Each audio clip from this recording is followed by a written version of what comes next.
Hello, Mystifiers. Today we're going to be taking a look at the ghost story of the Spook House that was written by Ambrose Bryce. On the road leading north from Manchester in eastern Kentucky to Boonville, 20 miles away, stood in 1862 a wooden plantation house of somewhat better quality than most of the dwelling in the region. However, this house did not stand long after it was built, as it was destroyed by a fire. Most people believe this is probably because of some stragglers from General George W. Morgan, who was driven from the Cumberland Gap to the Ohio River by General Kirby Smith. However, at the time of its destruction, nobody lived at this house and it was vacant for 4 to 5 years. This could be told because most of the fields were overgrown with brambles and the fences were completely gone from the location. During the day, people would come to this place as they found the building and fences abundant supply of fuel. However, nobody but strangers would come past this place at night. This house was known as the Spook House, that it was tenanted by evil spirits visible. No one in all that region doubted any more than he doubted what he was told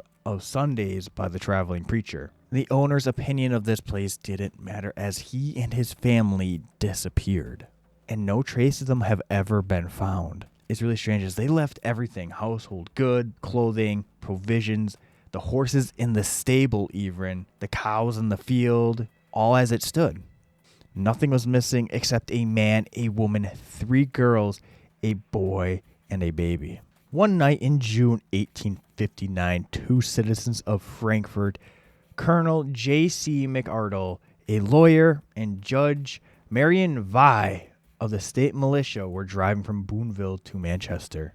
Their business was so important that they decided to push on despite the darkness and the mutterings of an approaching storm, which eventually broke upon them just as they arrived opposite the Spook House. The lightning was so incessant that they easily found their way through the gateway and into a shed, where they hitched and unharnessed their team. Then they went to the house through the rain and knocked at all the doors without getting a single response. They thought it was raining and thundering so hard that nobody knew that they were there, so they pushed on one of the doors and it yielded. They entered without any further ceremony and closed the door. And as soon as they entered the door, they were in complete darkness and silence, or crevices. Not a gleam of lightning, unceasing blaze penetrated the windows or crevices. Not a whisper of the awful tumult without reached them. None of the sounds outside even reached inside of the house. It was as if as soon as they entered that house, they went blind and deaf. McArdle afterwards said that for a moment he believed himself to have been killed by a stroke of lightning as he crossed the threshold. When McArdle had recovered somewhat from his dazing effect of the transition from uproar to silence, his first impulse was to reopen the door, which he had closed, and from the knob of which he was not conscious of having removed from his hand.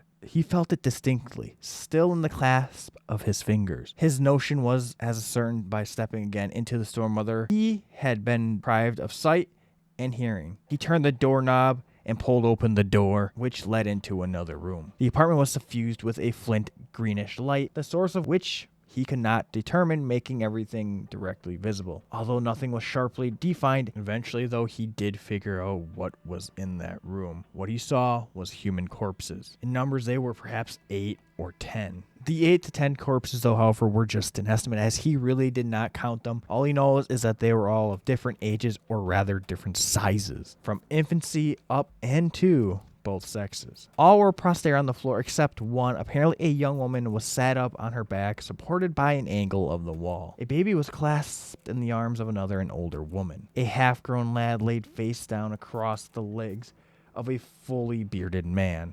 1 or 2 were nearly naked, and the hand of a young girl held the fragment of a groan, which she had torn open at the breast. The bodies were in various stages of decay, all greatly shrunken in face and figure. Some were but little more than skeletons. While McArdle stood stupefied with horror by the ghastly spectacle, he was still holding open the door, and by some unaccountable perversity, his attention was diverted from the shocking scene and concerned itself with the trifles in the details. Perhaps his mind, with an instinct of self-preservation, sought relief in matters which would relax its dangerous tension. Among other things, he observed that the door that he was holding open was of heavy iron plates, riveted, equivalent from one another and from the top and bottom. 3 strong bolts protruded from the beveled edge. McArdle turned the knob and they were retracted flush with the edge, released it, and they shot out. It was a spring lock. One on the inside, there was no knob nor any kind of projection. A smooth surface of iron. All of a sudden, McArdle felt a thrust and he was moved to the side. In walked Judge